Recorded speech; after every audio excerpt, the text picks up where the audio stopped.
Primeiramente, boa noite a todos, né? Muito obrigado por estarem aqui no webinar do Droga Vet São Paulo. Silvia, muito obrigado por ter aceito o convite para participar do nosso webinar. Hoje falando sobre disfunção cognitiva canina. Silvia, eu não vou me atrever em te apresentar sobre Ah, isso imagina, pelo amor de Deus. de faculdade. Muito obrigado mesmo. Pode ficar à vontade para se apresentar, falar da sua jornada, falar do seu trabalho e dar essa aula para a gente. Vou Joia. deixar o chat aberto aqui. O pessoal que tiver alguma dúvida pode mandar no chat. Aí no final da palestra a gente vai pontuando as principais dúvidas, ok? Fica à vontade, Silvia. Combinado. Se você quiser ir me interrompendo também, Alex, para mim é bem tranquilo. Perfeito, então, sem problema nenhum. Então, tá bom. Gente, vamos lá, então. Eu sou médica veterinária, o meu chefe fica me ligando na hora da palestra, importante isso. Eu sou médica veterinária, hoje eu trabalho no Veros, no hospital veterinário que abriu recentemente, trabalho com neurologia, sempre atendi neurologia volante, não deixei de atender neurologia volante, a minha equipe, a Pet Neuro, atende boa parte dos hospitais de São Paulo, eu pessoalmente não tenho conseguido, mas não é o meu plano parar de fazer isso. A formação em neurologia é uma formação longa e eu me considero em formação, eu acho que a gente aprende o tempo inteiro e a disfunção cognitiva, que é o assunto sobre o qual a gente vai falar, é bem desafiador, é bem frustrante para o tutor, para o médico veterinário, e a gente precisa estar disposto a estar junto o tempo inteiro. Por que eu estou dizendo isso? Porque não tem um remédio que resolva. Os fármacos, eles vão atuar e amenizar por um tempo. E daqui a pouco eles parecem não ter mais efeito e você troca. E essa é a nossa jornada com esses pacientes, rumo à não cura. Daí vem a frustração, tá? Vamos falar um pouquinho sobre a doença, e aí eu acho que isso fica mais claro para todo mundo. Podem me interromper quantas vezes for necessário, abrindo áudio, perguntando no bate-papo. Deixa eu ver se eu consigo deixar alguma coisa aberta. Eu vou tentar deixar o bate-papo de ladinho aberto, fecho de vez em quando se estiver me atrapalhando. Então vamos lá. A primeira coisa que é importante na neurologia é isso aqui, gente. A gente está falando de uma síndrome cerebral. Como assim? Olha só. Na neuro, não importa o que está acontecendo. Claro que importa para tratar, enfim. Mas o que eu estou tentando dizer é que a primeira pergunta na neurologia nunca é o que é sempre onde é. E isso é uma coisa que a gente precisa começar a incorporar na nossa prática clínica. Porque muitas vezes o tutor vai sair de uma consulta com o especialista, a gente não tem neurologista, né? A gente tem pessoas que atuam com neurologia, a gente não tem colégio de neurologia no Brasil, também isso a gente precisa começar a fazer direito, né? A dizer que a gente só atua com neurologia. Então, o tutor sai dessa consulta sabendo que quem está sofrendo é o cérebro, e que o cérebro é uma estrutura do encéfalo, no caso da disfunção cognitiva. Não raro eu recebo mensagens, vídeos com pacientes andando em círculo, fazendo compressão encefálica, head pressing, atáxicos, enfim, e com a pergunta, ô Pro, o que ele tem? Essa pergunta, ela não é passível de ser respondida assim. O que ele tem? Porque a primeira pergunta é onde ele tem. E para a gente saber onde ele tem, a gente tem que correlacionar o exame neurológico inteiro: estado mental, consciência e comportamento, postura, locomoção, reação postural, que é a propriocepção propriamente dita, reflexos miotáticos e nervos cranianos. São 6 passos do exame neurológico. Feito isso, eu te digo onde ele tem. Dito onde ele tem, eu vou pegar a identificação desse paciente, jovem, velho, cão, gato, né? Então, espécie, raça, idade, sexo. Vou pegar como a manifestação clínica começou e como ela evoluiu. Ela respondeu a algum remédio ou não. Essas informações da anamnese, melhora, piora, é estável, desde quantos anos? Melhorou com corticoide, melhorou com antibiótico, melhorou com antifúngico? Com o que melhorou? Com o que piorou? Então, eu junto a minha localização, que veio do exame neurológico, com o perfil do paciente, com a história do tutor, com o exame físico, tem febre, tem dor, para conseguir dizer, no que eu localizei no cérebro, quais são os diferenciais mais frequentes. E aqui está uma lista, que não pretende esgotar o assunto, dos diferenciais possíveis para síndromes cerebrais. Síndrome cerebral, portanto, é um conjunto de manifestações clínicas comum a uma isquemia no cérebro, a uma hemorragia no cérebro, a uma neoplasia no cérebro, uma infecção no cérebro, uma inflamação no cérebro e disfunção cognitiva. Diferença entre mas pelo amor de Deus, assim a gente vai ficar chafurdando na lama, não avança nunca. Diferença entre um acidente isquêmico cerebral e uma disfunção cognitiva. O acidente isquêmico é agudo, não progressivo. A disfunção cognitiva é crônica, começa devagar, progressiva. É a história do tutor que vai te ajudar a separar o joio do trigo, a reduzir a sua lista de diferenciais desse montão que está aí na tela para alguma coisa menos numerosa. E de saída, eu vou dizer para vocês que as inflamações e as neoplasias a gente quase nunca consegue tirar, exceto naqueles que estão melhorando espontaneamente, porque a neoplasia e a inflamação podem ter qualquer cara, elas podem se manifestar de forma aguda, elas podem ser crônicas e progressivas, elas só não são autolimitantes. Tá? Então, isso a gente precisa ter bem claro. E nesse cenário, o diagnóstico da disfunção cognitiva é um diagnóstico de exclusão. Ou seja, eu excluí todas as causas e fechei como disfunção cognitiva. Eu estou dizendo que tem que fazer líquor e ressonância? No fundo, eu estou. Mas a gente faz de 100% dos pacientes? Claro que não. Eu faço na minha prática clínica? Também não. Porque muitos desses pacientes são idosos. Então, assim, muitos são idosos, cardiopatas, com outras doenças sistêmicas concomitantes, o tutor tem muito medo da anestesia geral, e de verdade, se eu tenho ali uma neoplasia, por exemplo, ou uma disfunção cognitiva, o que adianta saber se o tutor, a químio para neoplasia intracraniana não vai ajudar muito, mas eu posso operar, e eu posso fazer rádio, mas e se o tutor não quiser, porque o paciente é velhinho? Então, pedir o exame de imagem implica ter essa conversa antes. Eu quero, porque eu quero saber o que ele tem, e se for um tumor, eu vou para a rádio, então vamos para a imagem. Agora, se o cara está dizendo, não interessa o que você vai achar no seu exame, eu não vou fazer nada invasivo, por que a gente vai fazer exame? Vocês vão ver que os fármacos também não vão mudar muito assim, tá? Então, esse é o primeiro cenário que eu queria dar para vocês. Então, essas são causas de síndrome cerebral e a gente vai falar sobre uma delas, uma causa de etiologia degenerativa, que é a síndrome de disfunção cognitiva, pode ser canina, pode ser felina, eu foquei mais em cães. Por quê? Ela é muito mais descrita em cães, os gatos podem ter disfunção cognitiva, vivem cada vez mais a gente vê gatinhos que apresentam manifestações clínicas compatíveis com disfunção cognitiva. Uma vez uma universidade me convidou para dar uma aula e era 1h30 sobre disfunção cognitiva em gatos. Eu falei, eu não vou, mas era um monte de caso clínico. Por quê? Eu falei, porque eu não tenho ressonância desses gatos. E de verdade, esse diagnóstico de disfunção cognitiva, ele é uma hipótese diagnóstica, ele é presuntivo.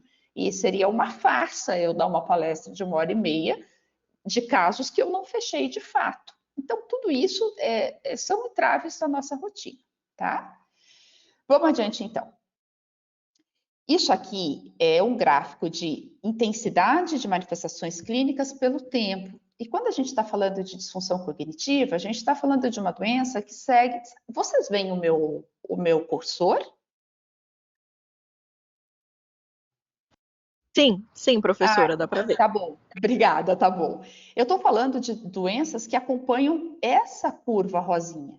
Então, elas são crônicas, percebam que no tempo elas se tornam cada vez piores, aumenta a manifestação clínica, né? Percebam que outras, as vasculares e os traumas, quando elas acontecem, elas são muito ruins do ponto de vista clínico e depois elas vão melhorando. Então, a gente está falando de algo crônico e progressivo, que não é autolimitante, que não tem uma... ontem ele estava ótimo, hoje ele está assim. Isso não é disfunção cognitiva, ok? Muito bem. A gente pode dizer que é semelhante ao Alzheimer humano? Sim, a gente pode. E qual é a semelhança? Duas, basicamente. A primeira, o tipo de proteína que se acumula é igual. A segunda, é mais comum.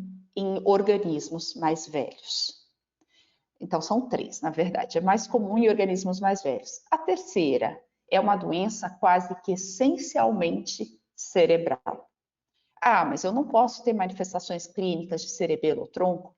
Posso, mas isso é raro e implica que várias manifestações clínicas de cérebro já tenham se apresentado, tá? Então, o que vocês veem nesse slide é isso. Eu posso sim dizer que é uma síndrome semelhante ao Alzheimer. A gente não sabe a causa do Alzheimer, a gente não sabe a causa da disfunção cognitiva.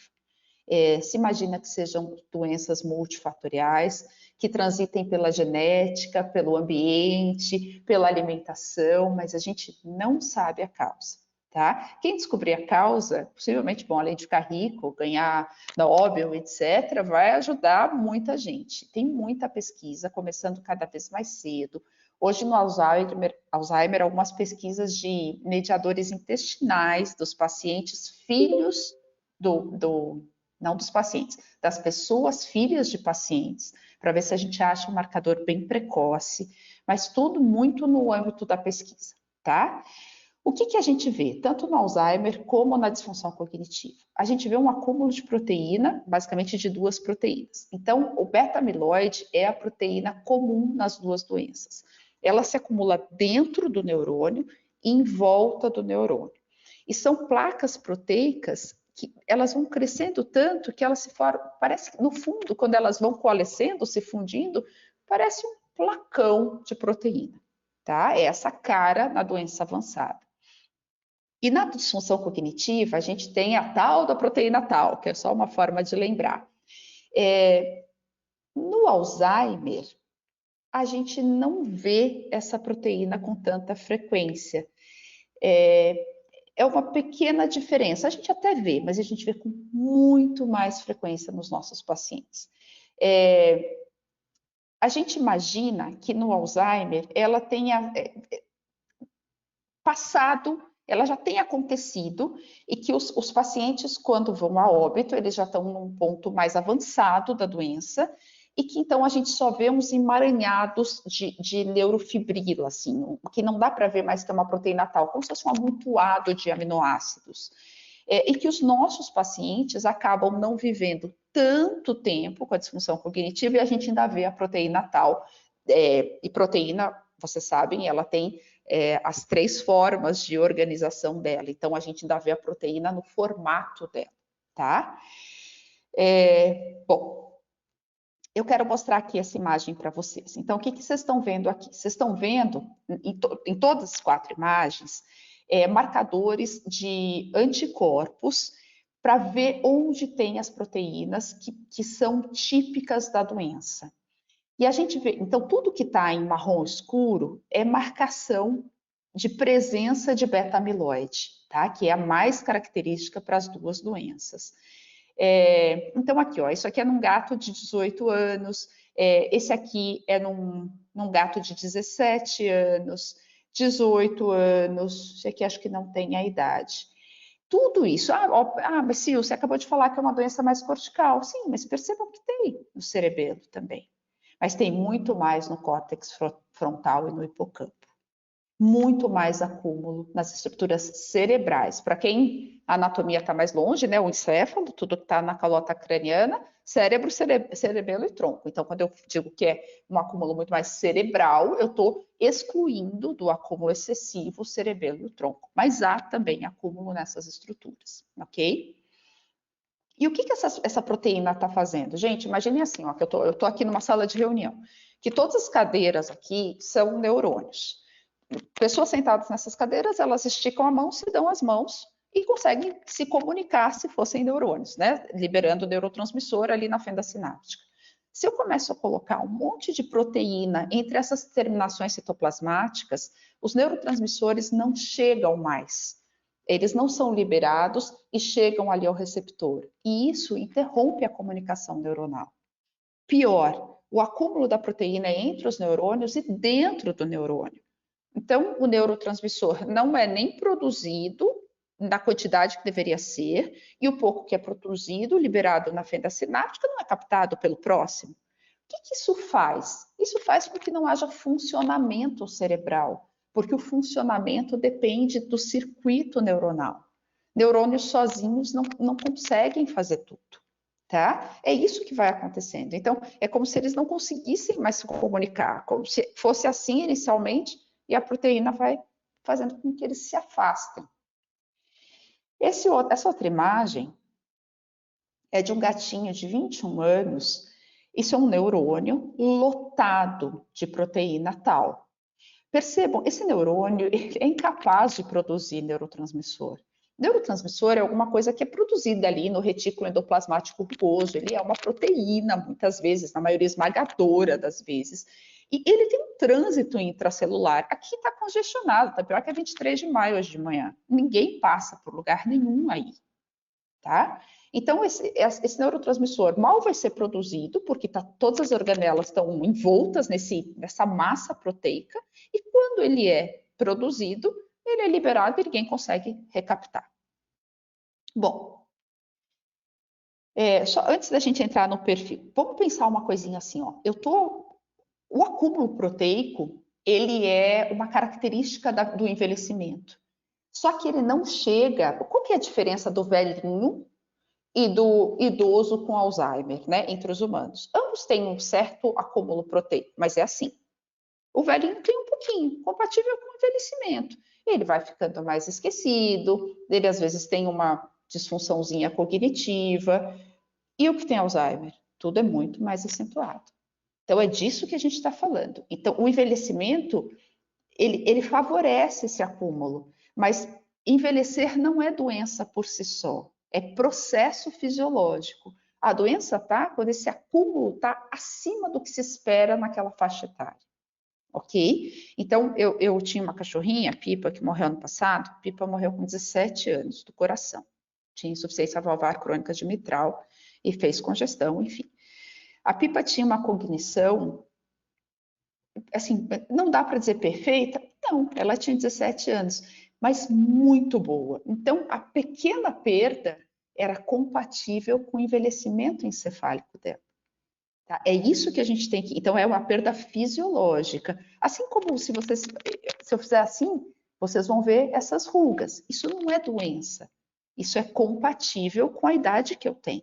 Tá? Quando esse acúmulo proteico começa a passar desses níveis, então isso sim é doença e dá manifestação clínica, tá bom? Se eu estou colocando um monte de proteína dentro desse encéfalo, essa proteína não deveria estar ali.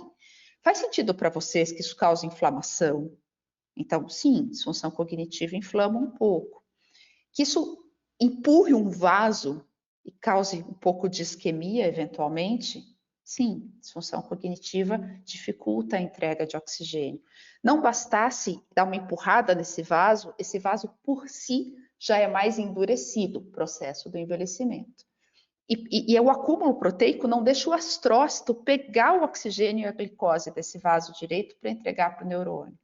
Então, tudo vai ficando mais complicado. O processo de retirada de energia, de molécula para produzir energia do neurônio fica prejudicado, a entrega de oxigênio fica prejudicada, a possibilidade de hemorragia é real, pequenos focos, a possibilidade de isquemia é real, a inflamação é real. Ah, estou falando de um acidente hemorrágico cerebral, territorial, de uma proporção enorme? Não. Estou falando de pequenos focos, tá? Trocando em miúdos, um paciente com disfunção cognitiva pode ter momentos da vidinha dele que ele tem umas pioradinhas um pouquinho mais acentuadas? Pode. Nesses momentos de isquemia, de pequenas hemorragias, de momentos mais agudos de inflamação, ok? Então, de quem que a gente está falando? A gente está falando de cães e gatos. Cães, a maior parte dos pacientes com mais de 9 anos, gatos com mais de 12 anos. Sim, o processo é mais tardio em gatos. Mas olha só que assustador. Pode começar com 7 aninhos. 7 aninhos para pacientes cães de pequeno porte, esses animais são só adultos. Eles não são nem adultos idosos ainda. Claro, o Rottweiler já está transitando para a velhice dele, né? A gente sabe que isso tem a ver com o porte do animal. Olhem os dados aqui.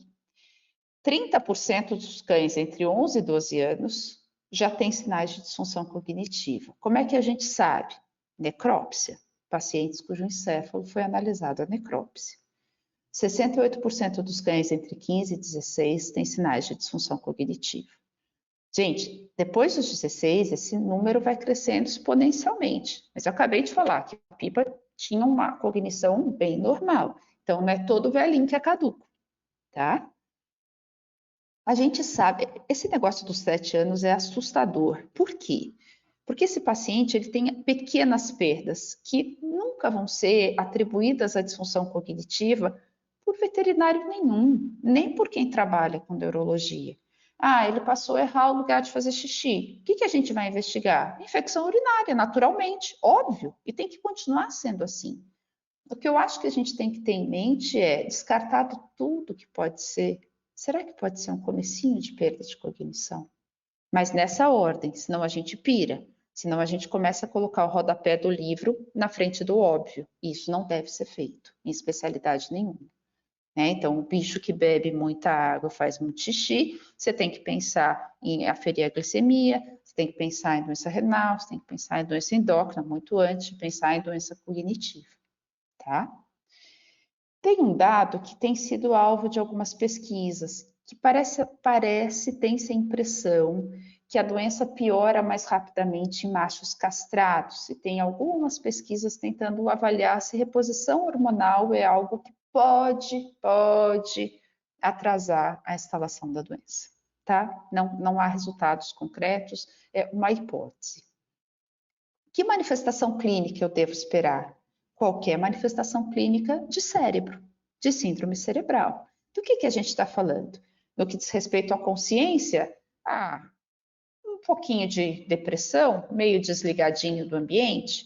No que diz respeito ao comportamento, o andar aleatório, um andar eventualmente em círculo, para um lado, para o outro. Pensem que a doença cognitiva, ela tende a ser simétrica. O paciente que anda em círculo demais para um lado, ela não é a primeira hipótese. Por que exatamente o acúmulo proteico se daria só de um lado? Se é um processo que decorre de forma patológica do envelhecimento. Não faz muito sentido. Doenças metabólicas, degenerativas, costumam ser mais simétricas do que doenças infecciosas, inflamatórias, neoplásicas, tá? Bom, eu já mencionei isso para vocês, que o comprometimento cognitivo leve acaba não sendo percebido. O que eu quero dizer com isso?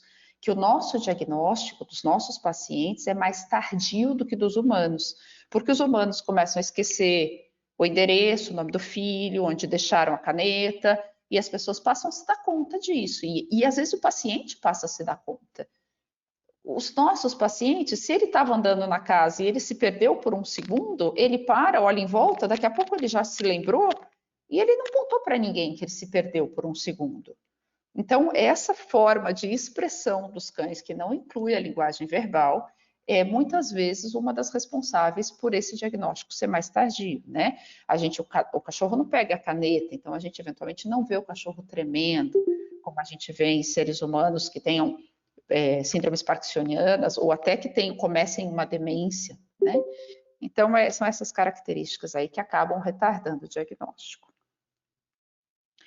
Bom, o que a gente tem que perguntar no consultório para tentar entender se isso é uma síndrome cerebral? Por que eu estou dizendo isso? Porque olha só, as síndromes cerebrais podem ter todos essas características que eu vou mencionar agora.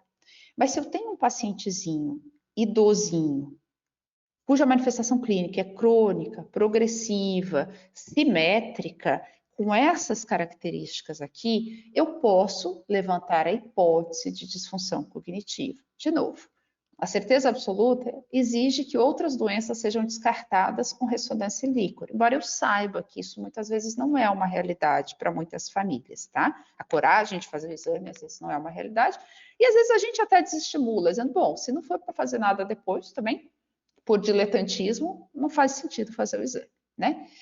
Isso aqui, ó, esse DICHAO, se a gente fizer a leitura na vertical desse acróstico, é uma forma de tentar ajudar no diagnóstico, né, desenvolvida fora do Brasil, E o que eles propõem? Se o paciente pontuar em 3 dessas categorias, o diagnóstico dessa síndrome cerebral é provável e, portanto, a disfunção cognitiva é uma hipótese, tá? Então, vamos lá, vamos ver as perguntas que a gente tem que fazer. Quando a gente está falando de desorientação, a gente está falando do quê? O paciente fica encurralado, fica olhando para a parede de forma fixa, para o chão, já não reconhece direito a família, os outros animais da família, já erra a porta que ele sempre acertava, caminha para a parede, se atrapalha, não sabe onde é a porta da área, cai a comidinha do chão, da boquinha dele, ele procura, você joga, ele procura, mas ele enxerga, só que ele não acha rápido. Quando você chama, quando você faz alguma coisa na frente dele, ele está lento para as respostas, está um pouco deprimido, late com qualquer estímulo besta, estímulos que antes ele não latia. Isso tudo são sinais de desorientação. Interação reduzida. Não gosta mais de carinho, não chega mais perto do mesmo jeito, evita o contato com as pessoas. Quando o tutor chega em casa, ele não vai fazer festa. E aí, o que os tutores dizem? Ele está surdinho. Aí você derruba uma chave, ele olha. Ele está surdinho? Né? É exatamente na orelha ou é no córtex que isso está acontecendo?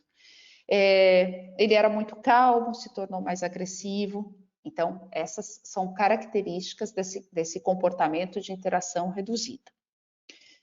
Sono e vigília. Trocar o dia pela noite é batata. Esses pacientes, se não trocam inicialmente, se essa não é uma das primeiras manifestações clínicas, ela vem em seguida.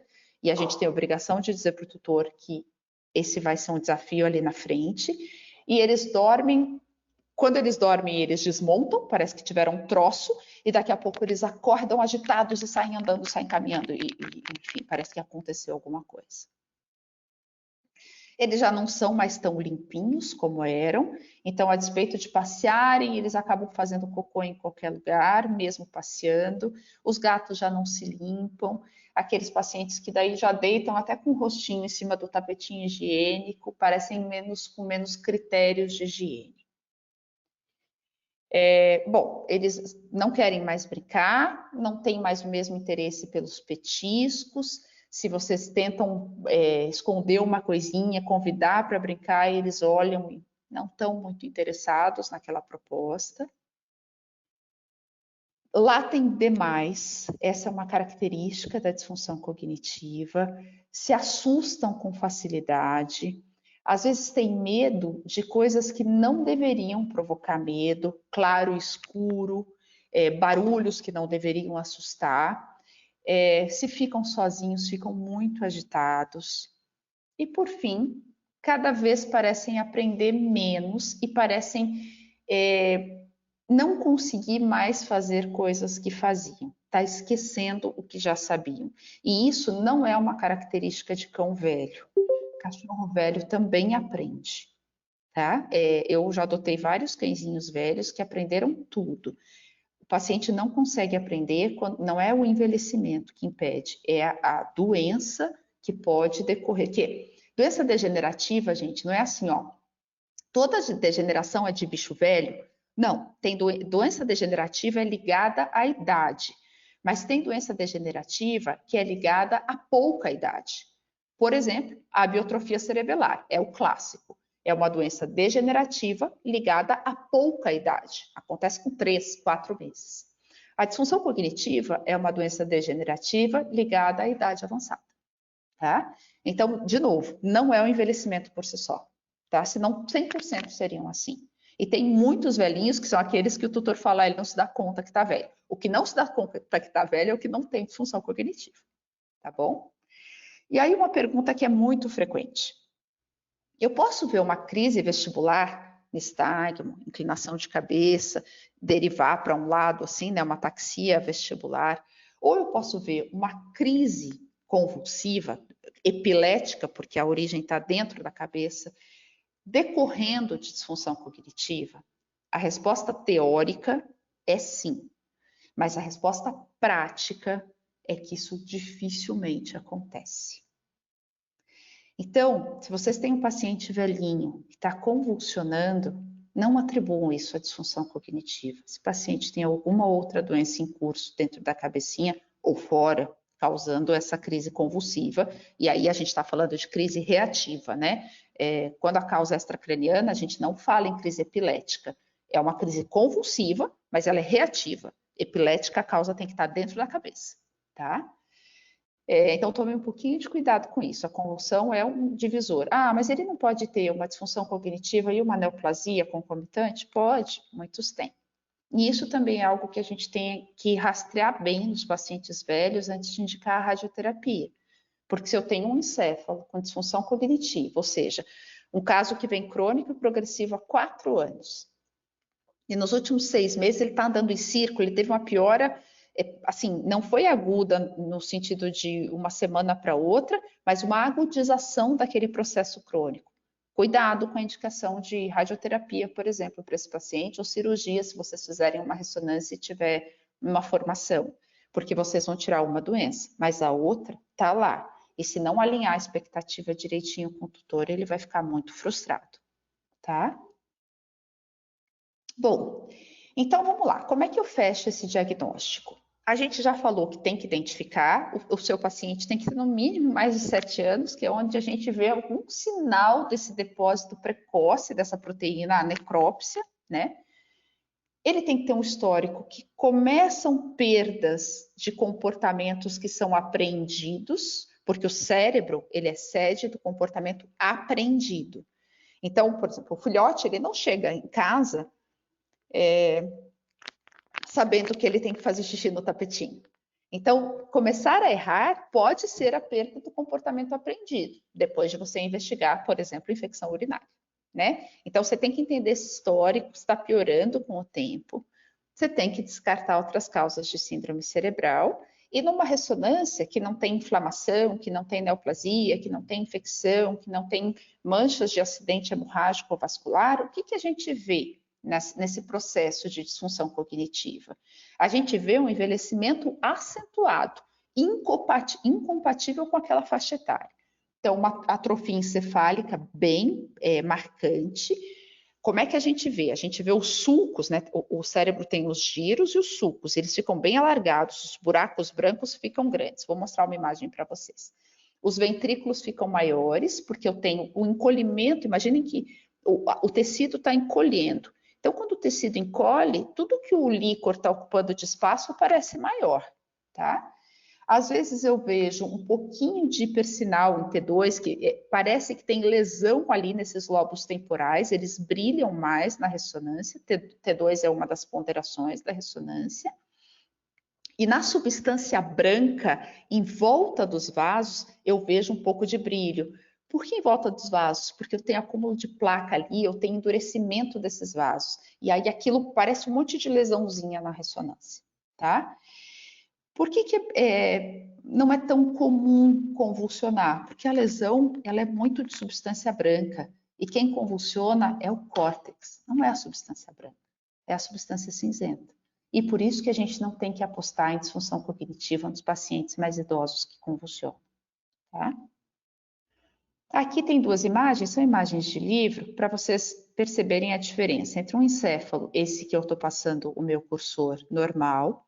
Então, aqui, gente, é um corte transversal, pão-puma, né? De rostral para caudal, em ambos os pacientes.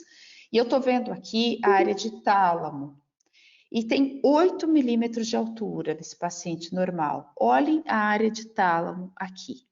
Por quê? O que está acontecendo? Aqui em cima, em brancão, que é o hipersinal, são os ventrículos laterais. E aqui é o terceiro ventrículo. Olha o tamanho deles. Que é porque perde tecido, aumenta as áreas que o líquor está ocupando. A mesma coisa aqui nos sulcos, ó. Reparem como eles ficam acentuados na comparação com o encéfalo normal.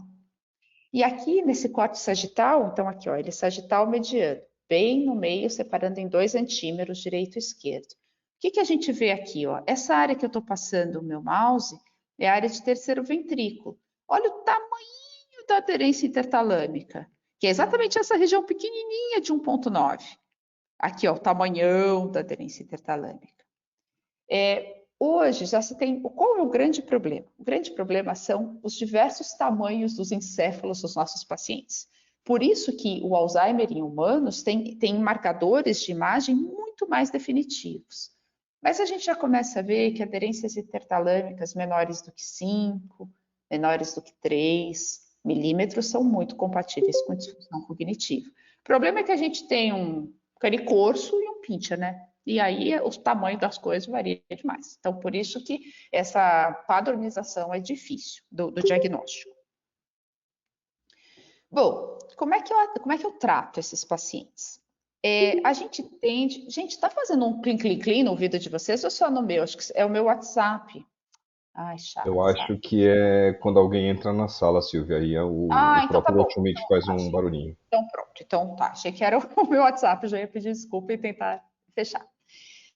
Como é que eu trato esses pacientes? A gente tende, a primeiro impulso do tratamento é dar remédio. Claro que é. E a maioria esmagadora vai tomar remédio. Na verdade, todos vão tomar remédio. A questão é que dar só remédio é um pouquinho injusto com o paciente. Porque ele precisa de outras coisas, exatamente como um paciente humano com Alzheimer. Então, assim, primeiro, o que tem que ficar claro? A gente não vai curar ninguém. O que a gente vai tentar é atrasar esse declínio, desacelerar a doença. É só. Então, é uma pretensão pequenininha, tá? Porque a gente não vai impedir o acúmulo dessa proteína. É um processo irreversível. Startado, ele não se reverte. A gente pode fazer com que ela se acumule mais devagar, tá? Primeira coisa, esse paciente tem que passear e tem que brincar. Ah, mas ele não se interessa. Acha alguma coisa. Passeie, deixa ele cheirar bastante. Nossa, ele adora quando eu ponho alguma coisinha com um biscoitinho para brincar. Por que Pipa chegou aos 17 anos, minha cachorrinha, com uma boa cognição? Porque a Pipa sempre brincou. Assim, desde pequena, eu achei ela na rua, ela sempre brincou. Eu chegava em casa e eu desafiava a Pipa por alguns poucos minutinhos. A gente tem que fazer isso com esses bichos. Eles passam o dia inteiro dormindo quando a gente não está em casa. A gente tem que desafiá-los, porque é a palavra cruzada deles, gente. Por isso que a gente disse assim, nossa, fulano não pode se aposentar. Se ele se aposentar, ele morre. Por que a gente vê idosos trabalhando superativos mentalmente e às vezes eles param essa vida produtiva, não se engajam numa segunda ocupação e o declínio cognitivo é evidente? Porque se eu estou tentando acumular proteína, é mais ou menos como uma estrada com neve. Quem já viu neve sabe.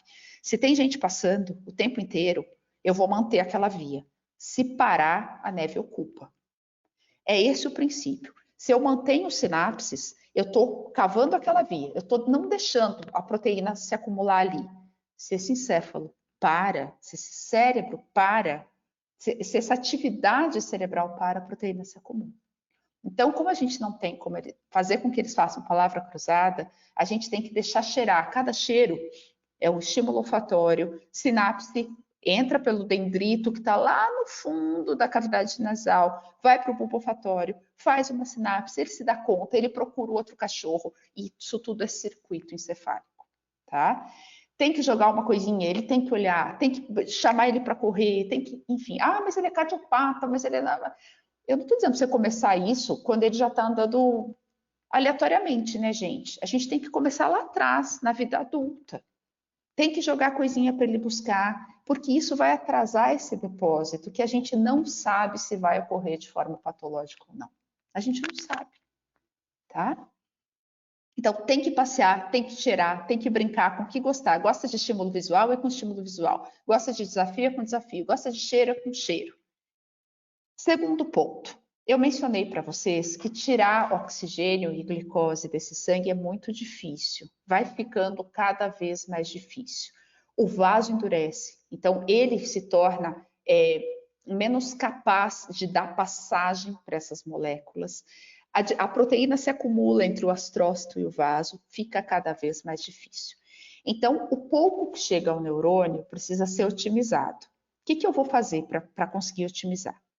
Primeira coisa, por que eu dou antioxidante? Eu disse para vocês que essa proteína acumulada causa isquemia, pode causar pequenos focos hemorrágicos, causa inflamação e ela empurra a membrana lipídica do neurônio. E quando ela empurra a membrana lipídica, ela pode causar uma peroxidação dessa membrana. Então, que libera espécies reativas de oxigênio. Então, se eu fizer tentar cobrir isso com um pouquinho de antioxidante, eu posso diminuir a agressão da espécie reativa de oxigênio sobre o próximo neurônio. E aqui tem um fármaco que a gente usa toda hora, que é o SAMe. A gente usa muito nos nossos hepatopatas. E a gente pode usar, a gente pode manipular o SAMe. É bem importante, gente, quando vocês manipulam na Drogavet, você não precisa escrever na receita, porque o farmacêutico está lá e ele sabe. Mas, assim, muitas vezes você não tem o controle para onde esse tutor vai mandar. E se ele não mandar numa farmácia de manipulação decente, e se você não indicar que tem que ser liberação entérica, esse SAMe pode não ser absorvido, tá? Não esqueçam disso. O que são os cofatores mitocondriais? Vários pequenos minerais e várias vitaminas. Por quê? Porque o pouquinho que é entregue para o neurônio precisa virar ATP, precisa ser aproveitado. Para que eu faço? Então, eu quero otimizar cadeia respiratória, eu quero otimizar ciclo de Krebs, eu quero otimizar esses processos metabólicos intracelulares. Ácidos graxos essenciais. Por que se eu tenho glicose? Porque o tecido nervoso consegue fazer energia a partir dos corpos cetônicos. E quando eu dou triglicérides de cadeia média, eu tenho ácido cetônico, cetonas em circulação, e além de oferecer uma moléculazinha de glicose para aquele neurônio coitado que está lá no meio, chafurdando no meio da proteína, eu ofereço um pouquinho de cetona, um outro substrato energético. Então, eu aumento a chance desse neurônio conseguir energia para produzir neurotransmissor e para liberar na fenda sináptica. É disso que a gente está falando, tá? Há quem diga que os triglicéridos de cadeia média, a gente está falando de EPDHA, basicamente, podem reduzir o nível de uma proteína que se acumula antes de virar amiloide, mas isso é uma teoria, tá? A gente não tem certeza sobre isso. Então, seria mais uma forma de adiar o avanço da doença. Então, não só eu dou mais energia para esse neurônio, mais capacidade dele produzir ATP e neurotransmissor, como eu também atraso o depósito proteico. E o terceiro passo, sim, é medicar. Então, eu vou medicar, mas eu preciso dizer que tem que brincar, eu preciso dizer que tem que passear e eu preciso enriquecer a dieta. Ok? Sem falar que, assim, gente, EPDHA, né, que a gente está falando basicamente dos componentes do ômega 3, eles têm uma superação anti-inflamatória e muito benéfica para outros tecidos. Se o paciente aceita bem, sem diarreia, que é a coisinha chata, o efeito adverso mais comum, você vê, assim, você vê ganhos no coração, às vezes você vê ganhos no inotropismo, às vezes você vê outros ganhos, né? Você vê uma queda, não é uma super queda de ureia e creatinina, mas tem uma função renoprotetora, então vale a pena a gente tentar nesses velhinhos. E aí os medicamentos, finalmente. Oxe, cadê minha tabelinha? Ah, mentira que é minha tabelinha. Peraí, gente. Isso, mudou de ordem. Bom, peraí que eu vou fazer então.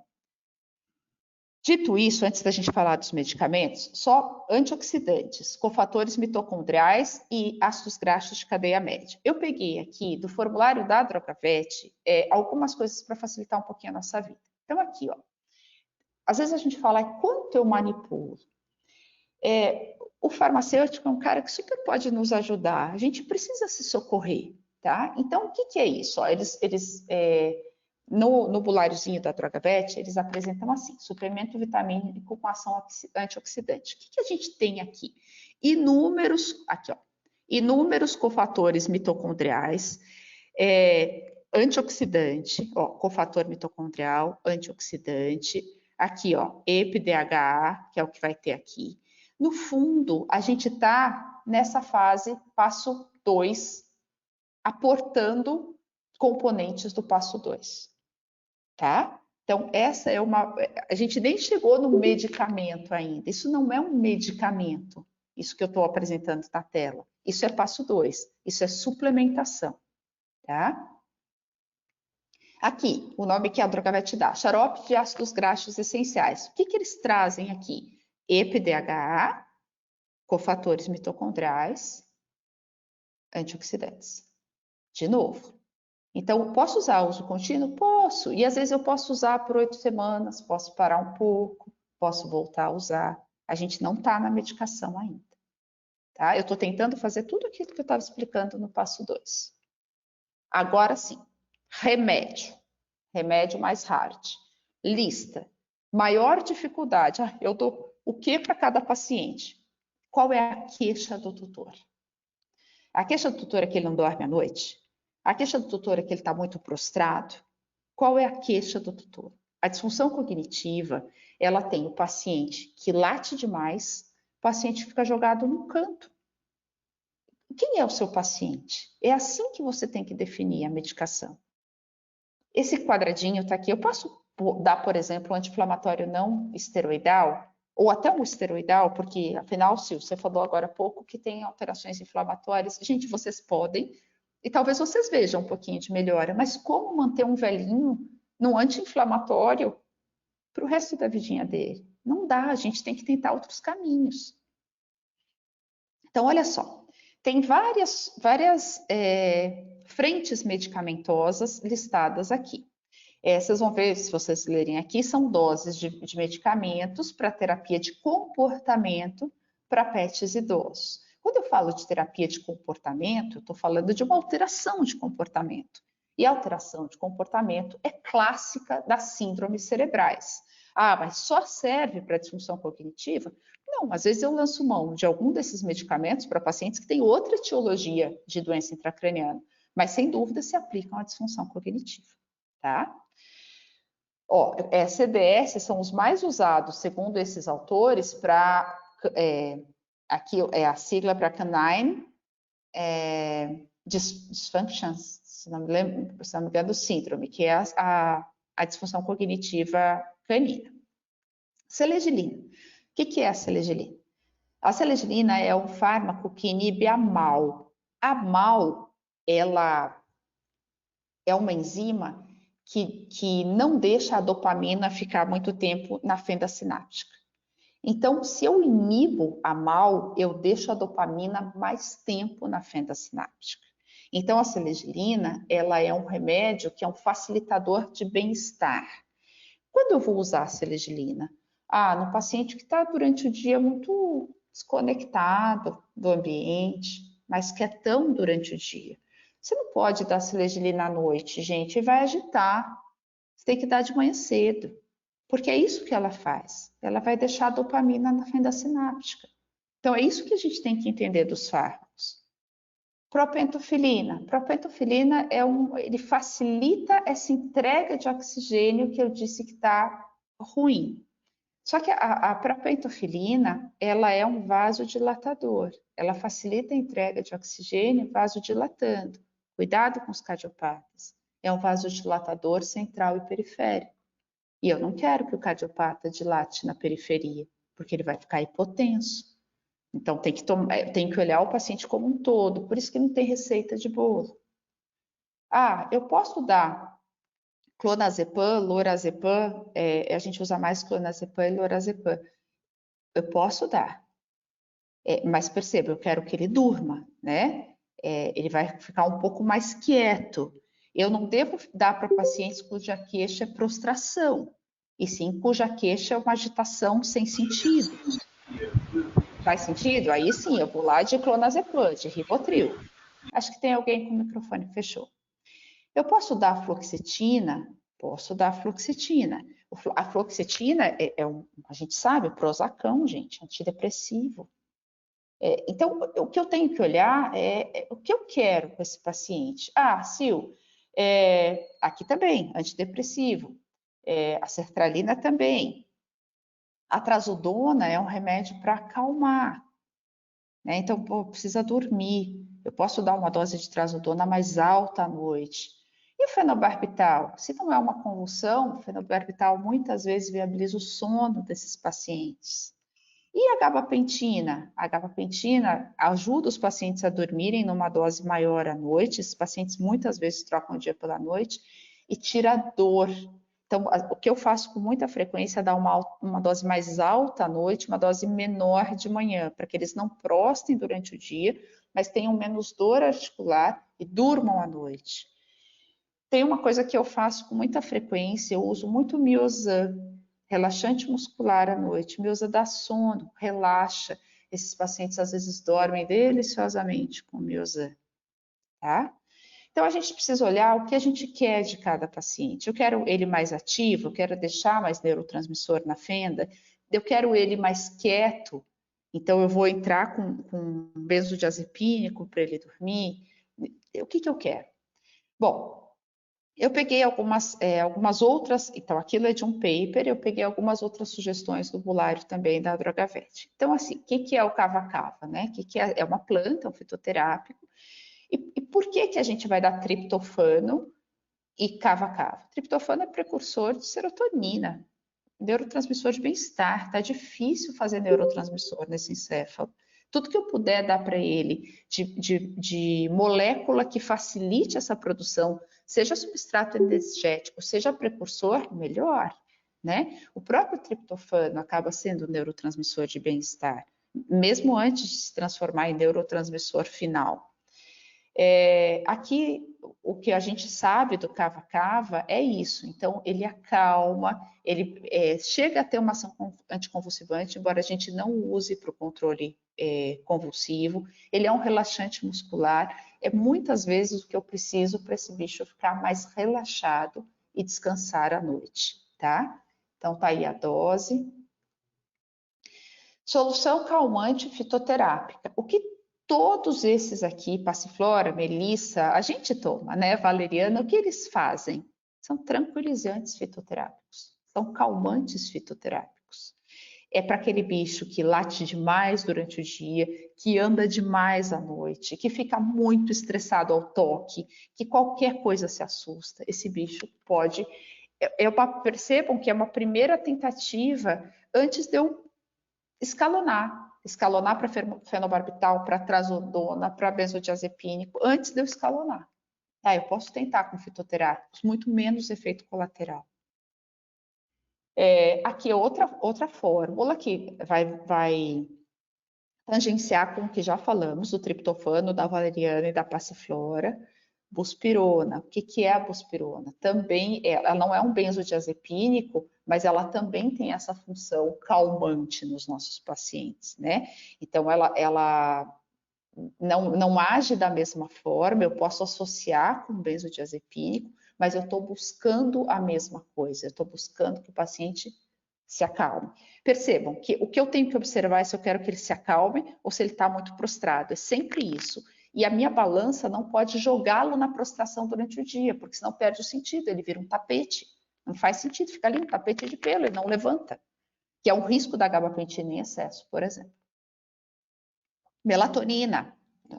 A gente, o ser humano, né, toma para dormir.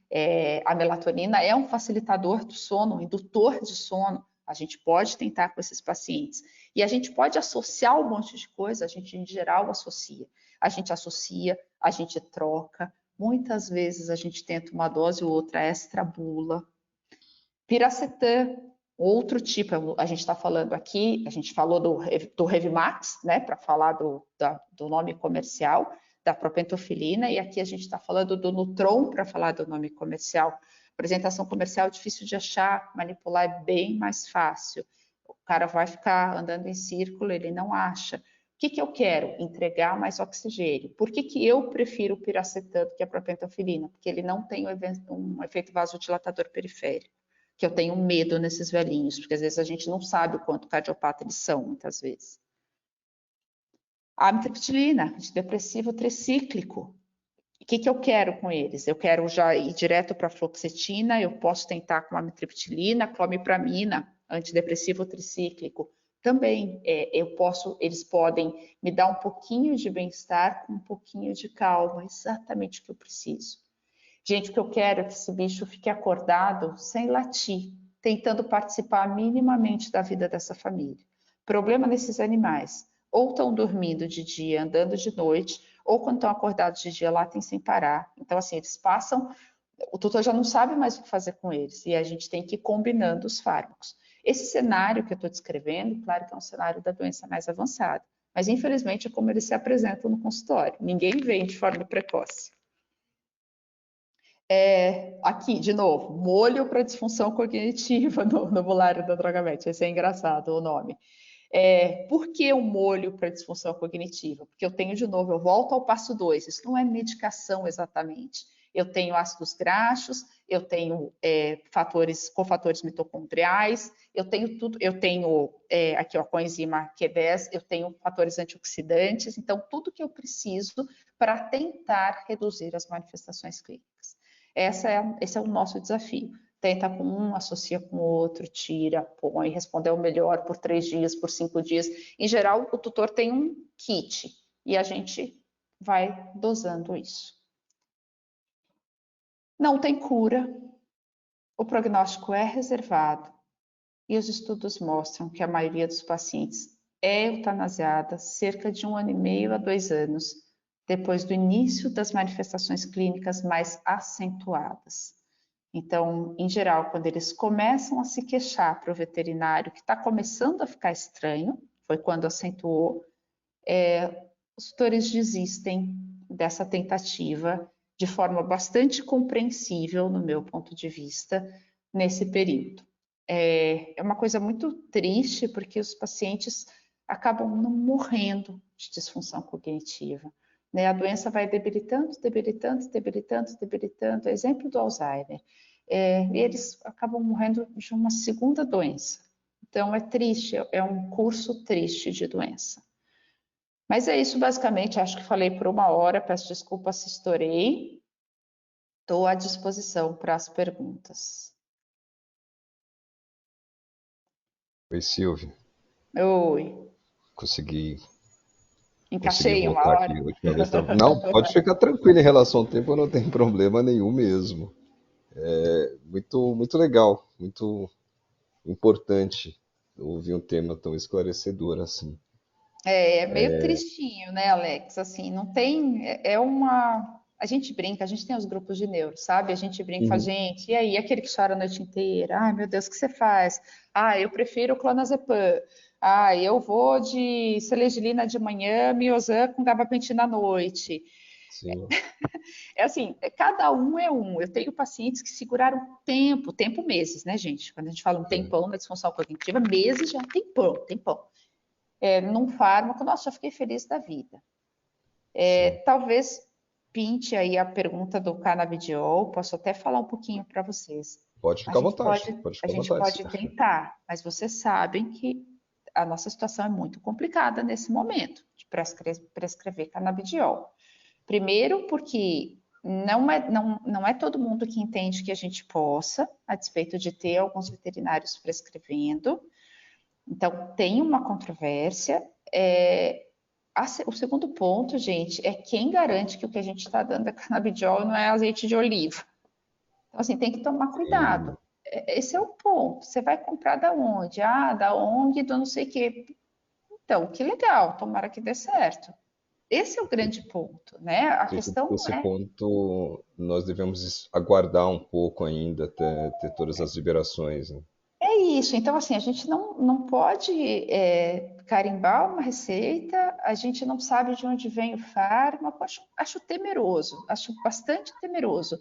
Sim. E a gente não domina completamente os efeitos colaterais. A gente é uma.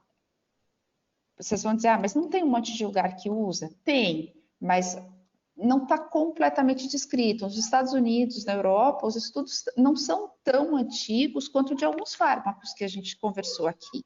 Então, pelo amor de Deus, eu não quero dizer que não funciona, que não é uma frente possível, não é isso.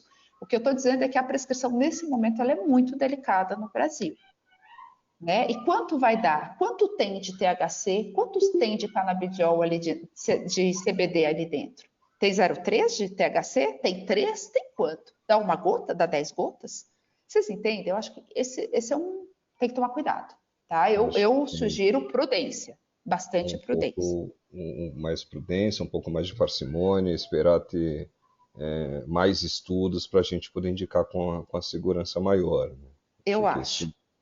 esse é um Eu dos acho que a pontos. gente tem que ter bastante cuidado, gente. Eu acho que é responsabilidade mesmo. E dizer assim, a gente não tem que ter vergonha de dizer, ó, eu não tenho experiência, não trabalho. Eu vou responder para a Laura isso, Laura, eu não tenho experiência com célula-tronco para disfunção cognitiva.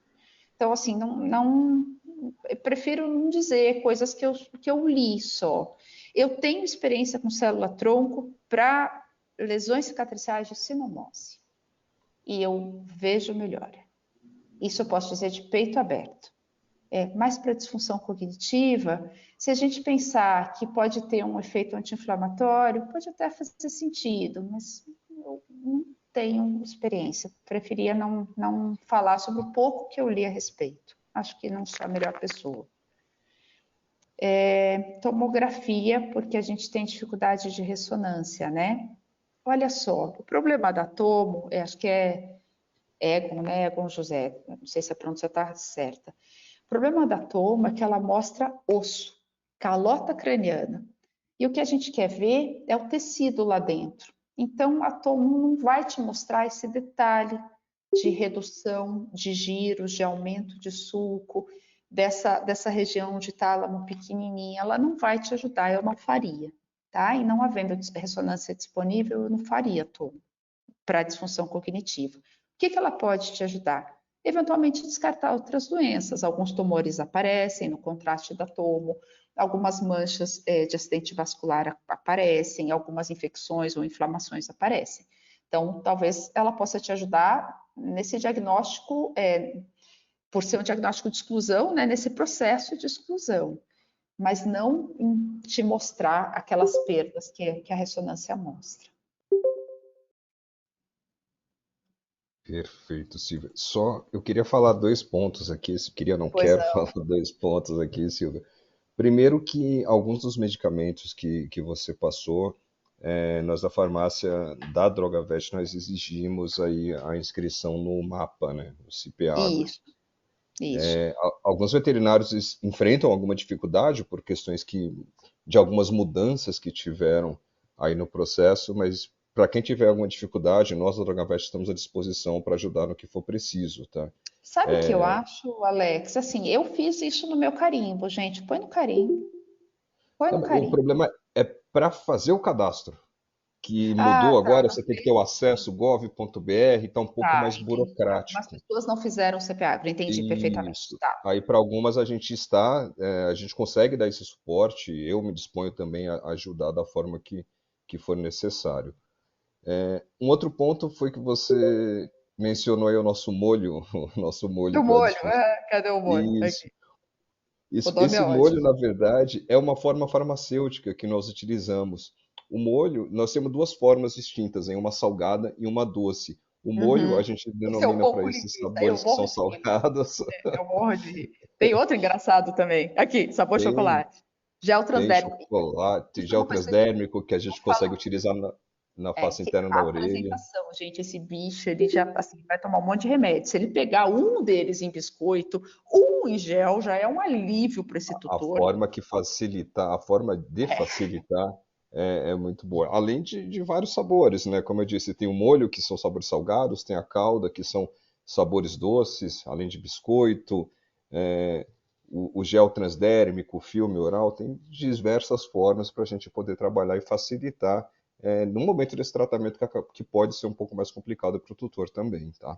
Porque nunca vai ser só um remédio, né? A despeito de o molho não ser exatamente, na minha compreensão, um medicamento, no sentido, ele é muito mais um aporte Sim, sim, de moléculas que a gente precisa no metabolismo normal e que esses pacientes precisam ainda mais, né? sim, Então, ele é muito mais nutracêutico do que exato. exatamente medicamentoso, mas nunca vai ser Sim. só uma coisa, nunca Mas vai ser só uma coisa. essa forma farmacêutica molho a gente consegue fazer para basicamente tudo, tá? Aham, Basicamente aham. todos os ativos a gente consegue trabalhar, não Eu só acho esse, que a como gente tem que diversas tomar mais formas. cuidado, né, Alex? Por exemplo, molho dá, biscoito dá, o gel tem alguns fármacos que não têm absorção transdérmica, então isso tem que Sim, consultar. Por exemplo, sim, dá para fazer fenobarbital transdérmico, gente, super dá. Só que você tem que sim, fazer, por exemplo, o fenobarbital por boca, a dose mínima é 2,5 miligramas por quilo. O transdérmico é 9 miligramas por quilo. Você tem por que conta da jogar para cima. absorção, É, isso. Então, aqui, ó, a Todos, melatonina dá. É isso que tem que consultar. Então, na todos dúvida, esses, pergunta, to- né? todos esses que estão no nosso guia já têm a ação comprovada, digamos assim, já passou por todas as Uhum, nossas fases de testes, então esses pode usar tranquilamente na dose que está sendo sim, utilizada, tá? sim, Mas sim. caso precise de outra, a gente consegue fazer também. E eu acho que tem uma coisa que às vezes a gente tem dúvida, e acho que a gente tem que se socorrer na farmácia, que é assim, sei lá, vamos pegar um exemplo aleatório aqui, suspensão calmante com passiflora. Cara, o bicho respondeu. Será que se eu aumentar um pouquinho, ele pode responder mais? Pergunta para o farmacêutico. Meu, Isso, exato. pergunta. Você não é A um gente, pulário ambulante, não precisa ter. Assim, eu acho que a gente usa de menos isso. muita Aqui no hospital que eu informação, trabalho, muita a gente informação. tem uma farmacêutica aqui dentro, Sim, dispensando medicamento. A gente super se socorre nela para tirar algumas dúvidas. sim. Às Então, assim, vezes tem que. É é outra função, é necessário. outra ação, né? E o cara fala, meu, não, se você passar dessa miligramagem por quilo, você está saindo da dosagem terapêutica e eventualmente, não é o caso, do exemplo que eu dei, mas Aham, eventualmente entrando na tóxica. Se socorre no sim. farmacêutico, além da Nó- literatura, né? Nós temos, além da literatura, Bolários, de suporte do nosso time técnico dos veterinários que atendem as clínicas, hospitais, nós temos também um time de farmacêuticos aqui em São Paulo, em toda a Drogavet Brasil, que estão prontos para atender Eu toda e tenho, qualquer dúvida. não é porque eu estou dando palestra pela Drogavet, não, mas eu tenho vários deles aqui, eu digito, quer ver? Já vou falar logo, Drogavet, vou dar o telefone de todo mundo. Bruna, Michele, tem um bocado de gente Tem, aqui. Por quê? Porque eu podem tenho ficar à dúvida. vontade, pode acionar sem problema nenhum. E às vezes uma é de uma unidade, outra é da outra, e eu já pergunto o telefone da. Porque tem que ser, a gente não consegue. Eu Sim. acho que sim. Prescrever errado é um risco, a gente tem que tomar cuidado. Esses pacientes são Uhum. pacientes, em geral, com comorbidades. Às vezes a gente não presta atenção se a excreção é hepática, se a excreção é renal. Então, é o caso da gente se socorrer. Né? Até a gente Com está mais certeza. habituado com um medicamento ou outro, fala, nossa, eu tenho usado esse, tem funcionado. Esse paciente, nossa, esse é nefropata. Puxa, esse é hepatopata. No hepatopata tem que tentar evitar a passagem pelo fígado, é melhor. No nefropata, eu não posso esquecer que se a excreção do fármaco for renal, talvez eu deva diminuir um pouquinho a dose. A gente tem que pensar nisso. Então, tem que se socorrer no Exato. farmacêutico. A gente não consegue responder isso todo dia para todos os fármacos, para todos os pacientes. É Sim. difícil, é difícil. Então, Usem, eu tenho muita abusem dos vergonha de nossos perguntar, não. farmacêuticos. Eu sou Estamos bem com todo o freguesa nesse time, sentido. estamos com todo o time, aí, tanto de veterinários, de, enfim, consultores técnicos, farmacêuticos, sempre à disposição de todos que nos buscarem. Quem precisar também do guia, a gente tem o guia digital, a gente tem o guia físico, entre em contato com a gente da Drogavet que a gente envia, a gente pede para entregar também, que é sempre bom ter essa consulta à mão, certo? Isso aí. Não temos mais perguntas, Silvia?